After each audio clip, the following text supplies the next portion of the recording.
এতিয়া বাংলাদেশ হৈ গৈছে তালিবানী বাংলাদেশ। এই বাংলাদেশ আৰু সেকুলাৰ নহয়, এই বাংলাদেশ পুৰা আপোনাৰ ইসলামিক ৰাষ্ট্ৰ আৰু ইসলামিক বুলিও নহয়, একদম জিহাদী ৰাষ্ট্ৰ, মৌলবাদী ৰাষ্ট্ৰ। এই কাৰণে সেই দেশত আজি যদি 1 কোটি 1.5 কোটি হিন্দু তাতে বাস কৰি আছে, এটা চিন্তাৰ বিষয়। আৰু হিন্দু বুলি ক'লে খালি বঙালী হিন্দু আৰু মানে তাতে নাই, তাতে সব বহুত জনগোষ্ঠী আছে, অসমীয়া হিন্দু আছে, বড়ো আছে, ৰাভা আছে,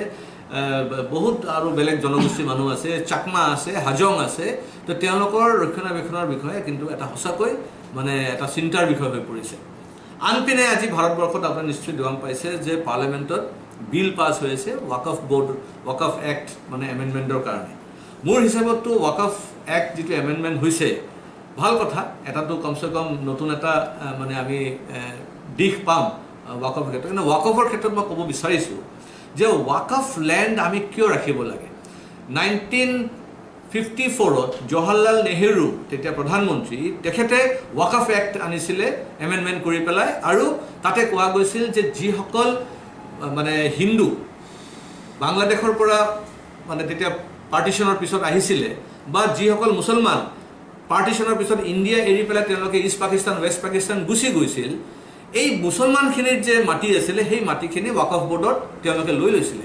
কিন্তু আনপিনে যদি আপোনালোকে চায় যে পাকিস্তান মানে ইষ্ট পাকিস্তান আৰু ৱেষ্ট পাকিস্তানৰ পৰা যিসকল হিন্দু তাৰ আহি পেলাই ভাৰতবৰ্ষত প্ৰৱেশ কৰিছিল, তেওঁলোকৰ মাটিখিনি কিন্তু বাংলাদেশ মানে ইষ্ট পাকিস্তান আৰু ৱেষ্ট পাকিস্তানৰ চৰকাৰে লৈ লৈছিল, আৰু সেইখিনি মাটিৰ ওপৰতে যিখিনি মুছলমান ভাৰতবৰ্ষৰ পৰা ইষ্ট পাকিস্তান ৱেষ্ট পাকিস্তান গৈছিল তেওঁলোকক বিতৰণ কৰিছিল। আৰু সেই একে ছিষ্টেমত মুছলমানৰ মাটিখিনিও হিন্দুক দি দিব লাগিছিল। কিহৰ কাৰণে হিন্দুক মাটিটো নিদিলে? সেই সময়ত হিন্দুক মাটিটো দিলেতো হিন্দুৰ সমাধানটো হৈ গ'ল হয়, যিখিনি মানুহ ইষ্ট পাকিস্তান ৱেষ্ট পাকিস্তানৰ পৰা আহিছিল ভাৰতবৰ্ষত। কিন্তু আনপিনে জৱাহৰলাল নেহেৰু বা কংগ্ৰেছ চৰকাৰে কি কৰিলে, সেই মুছলমানৰ মাটিখিনি ৱাকফ বোৰ্ডত দি দিলে। আৰু ৱাকফ বোৰ্ডৰ আজিৰ দিনত যিমান মাটি আছে আপুনি ধৰি ল'ব পাৰে, এটা কেৰালা ৰাজ্যৰ যিমানখিনি মাটি, ইমানখিনি মাটি ৱাকফ বোৰ্ডত আছে গোটেই ভাৰতবৰ্ষত। গোটেই ভাৰতবৰ্ষৰ 3টা যদি মানে অৰ্গেনাইজেশ্যনৰ নাম লওঁ, সবচে বেছি ডিফেন্সৰ ওচৰতে মাটি আছে, তাৰপিছত ৰেলৱে মিনিষ্ট্ৰীৰ ওচৰতে মাটি আছে, আৰু তাৰপিছত ৱাকফ বোৰ্ডৰ মাটি আছে। আজি যদি কোৱা গৈছে যে 1.5 কোটি মানুহ হয়তো আহি যাব পাৰে ভাৰতবৰ্ষত, এটা কথা আছে স্পষ্ট যে অসমত নাহে বা অসমত অহাৰ সেই পৰিৱেশো নাই, কাৰণ অসমৰ যিবিলাক বাউণ্ডেৰী আছে বাংলাদেশৰ লগত, তাতে আৰু হিন্দু গাঁও হৈ থকা নাই, গোটেই গাঁওবিলাক হৈছে মুছলিম গাঁও। কোনো হিন্দু বাংলাদেশৰ পৰা মুছলমান গাঁৱেদি প্ৰৱেশ কৰি আৰু এটা ভাৰতবৰ্ষত আহি মুছলমান গাঁৱত আহি বসবাস নকৰে, কাৰণ অসমটো আমি জানো যে 40% বেছি এতিয়া মুছলমান হৈ গ'ল। তো ক'ত আৰু মুছলমান ৰাষ্ট্ৰৰ পৰা আহি মুছলমান ৰাজ্যত আহি প্ৰৱেশ কৰিব? সেইকাৰণে এইখিনি মানুহ যদি ভাৰতবৰ্ষৰ বিভিন্ন জেগাত য'ত ৱাকফ বোৰ্ডৰ মাটি আছে সেই মাটিখিনি চৰকাৰে যদি টেক অভাৰ কৰি লয়, আৰু সেই মাটিবিলাকক যদি বাংলাদেশৰ যে ৰিমেইনিং 1 কোটি মানুহ আছে তেওঁলোকক দি দিয়ে, তেতিয়াহ'লে প্ৰব্লেমটো সমাধান হৈ যায়। তেতিয়া তেওঁলোকৰ লাইফটো বাচি যাব, আৰু ভাৰতবৰ্ষৰ কোনো ৰাজ্যৰ ওপৰতে বুজাও নহয়। সেইকাৰণে ৱাকফ বোৰ্ডৰ মাটিটো মোৰ হিচাপত চৰকাৰে টেক অফ কৰিব লাগে, কাৰণ মুছলমানে যিসকল গুচি গৈছিল ভাৰতবৰ্ষ এৰি পেলাই পাৰ্টিশ্যনৰ সময়ত, তেওঁলোকক আকৌ মাটিটো কিয় মানে ৱাকফ বোৰ্ডত ৰাখিব লাগে? সেইকাৰণে এইখিনি কথা গভৰ্ণমেণ্টে নিশ্চয় বিবেচনা কৰিব। আৰু ময়ো ভাবোঁ এইটো এটা গণ আন্দোলন হ'ব লাগে এইখিনি লৈ, যে আমি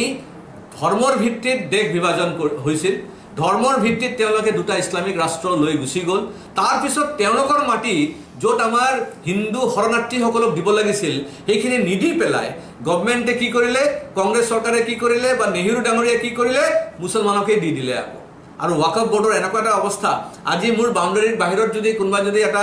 কবৰস্থান বনাই লয়, তো কালি ৱাকফ বোৰ্ডে ক'ব যে এই মাটিখিনিও তেওঁলোকৰ। ইমান পাৱাৰ আছে ৱাকফ বোৰ্ডৰ। আৰু ৱাকফ বোৰ্ডৰ পাৱাৰ থকাৰ বাবে আজি চৰকাৰী মাটিবিলাক যে বেদখল হৈ আছে, তাৰ এটা ডাঙৰ উদাহৰণ সেইটোৱে। কাৰণ কি কৰে, যিবিলাক বাংলাদেশী মুছলমান আহিয়ে মনত কৰিব তেওঁলোকে VGR PGR চৰকাৰী মাটি দখল কৰে, আৰু চৰকাৰী মাটি দখল কৰি এটা কবৰস্থান বনাই ল'ব, চৰকাৰী মাটি দখল কৰি এটা মছজিদ বনাই ল'ব, আৰু তাৰপিছতে ক'ব যে এইখিনিতো মাটি মুছলমানৰ, এইখিনি মাটিটো এতিয়া ৱাকফ বোৰ্ডত দিব লাগে। তেনেকৈ কৰি দেখোন ভাৰতবৰ্ষৰ গোটেই মাটিয়ে গুচি যাব। তেনেকৈ কৰি পেলাই দেখোন গোটেই মাটি অসমৰ দেখোন ৱাকফ বোৰ্ডতে গুচি যাব। সেইকাৰণে এই এমেণ্ডমেণ্ট যে কৰিব গৈ আছে মোদী চৰকাৰে, তাৰ কাৰণে মই ধন্যবাদ জনাওঁ। আৰু মই ভাবোঁ আৰু কঠোৰভাৱে এই এমেণ্ডমেণ্টটো হ'ব লাগিছিল এই এমেণ্ডমেণ্টটো একদম মানে এনেকুৱা হ'ব লাগিছিল যে ৱাকফ বৰ্ড বুলি কোনো একো বস্তুৱে ৰাখিব নালাগে ৱাকফ আৰু কি আৰু এই ভাৰতবৰ্ষ কি মুছলমান ৰাষ্ট্ৰ নেকি যে ইয়াতে ৱাকফ বৰ্ড থাকিব আৰু মাটিবিলাক ৱাকফ বৰ্ডক দি দিব ভাৰতবৰ্ষ যদি সেকুলাৰ হিচাপে সেকুলাৰ ধৰ্ম পালন কৰিব লাগে হিন্দুৰ কাৰণে যদি এই ধৰণৰ কোনো বৰ্ড নাই খ্ৰীষ্টানৰ কাৰণে যদি এই ধৰণৰ কোনো বৰ্ড নাই শিখ আৰু জৈন আৰু বুদ্ধিষ্টৰ কাৰণে যদি এই ধৰণৰ বৰ্ড নাই তো মুছলমানৰ কাৰণে এই কাৰণে কি কেনেকৈ বৰ্ড থাকিব সেইকাৰণে মই ভাবোঁ যে ৱাকফ বৰ্ড টোটেলি বন্ধ কৰি দিব লাগে আৰু মাটিখিনি যিবিলাক শৰণাৰ্থী আছিল তেওঁলোকক দি দিব লাগে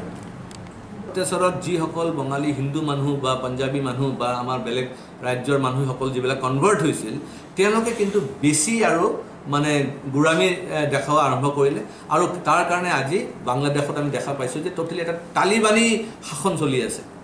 আৰু তাতে নিষ্ঠুৰভাৱে মইতো ভাবোঁ অসম আন্দোলনতো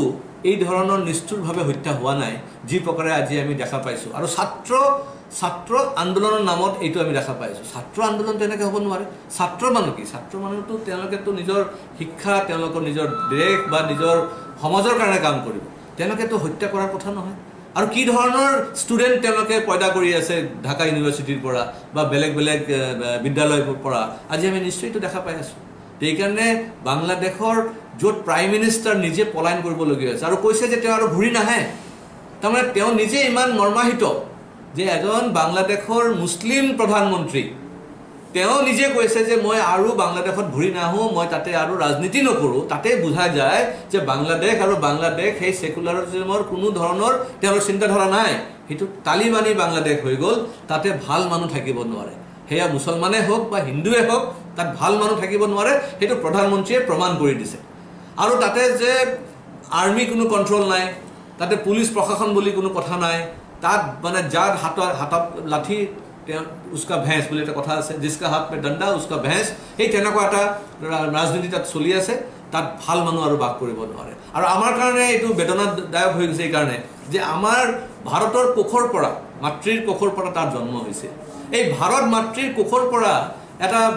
ইষ্ট পাকিস্তান আজিৰ বাংলাদেশ জন্ম হোৱাৰ পিছত তাৰ চৰিত্ৰ যে এনেকুৱা হ'ব ঘৃণনীয় হ'ব পাৰে তাৰ চৰিত্ৰ যে ইমান মৌলবাদী হ'ব পাৰে সেইটো আমাৰ কাৰণে দুখ লগা কথা কাৰণ সেই মানুহখিনিওতো এদিনতো হিন্দু পৰিয়ালতে আছিলে আজি বাংলাদেশত যিমান মুছলমান মানুহ আছে তেওঁলোকৰ 5 পিঢ়ি বা 6 পিঢ়ি বা মানে 14 পুৰুষ যিটো কয় চবতো হিন্দু মানুহ আছিলে কিন্তু তেওঁলোকৰ মনত ইমান ঘৃণা সৰু সৰু ল'ৰা ছোৱালীক তেওঁলোকে হত্যা কৰিছে মানুহ ঘৰৰ ভিতৰত জ্বলাই দিছে আৰু তেওঁ কৈ আছে কি ৰিজাৰ্ভেশ্যন পলিচি আৰে ৰিজাৰ্ভেশ্যনটো বেলেগ পিনে গুচি গ'ল তেওঁলোকৰ মেইন উদ্দেশ্য হৈছে হিন্দু হত্যা কৰাৰ কাৰণে এই বাংলাদেশৰ যিটো চৰিত্ৰ আমি দেখা পাইছোঁ সেই বাংলাদেশী চৰিত্ৰ যেন আমাৰ অসমত আৰু প্ৰৱেশ কৰিব নোৱাৰে ভাৰতত যেন প্ৰৱেশ কৰিব নোৱাৰে তাৰ কাৰণে জাগৰণ আনিব লাগিব আমি একত্ৰিত হ'ব লাগিব সংগ্ৰাম কৰিব লাগিব আৰু মাৰি পিটি হ'লেও তেওঁলোকক ভগাব লাগিব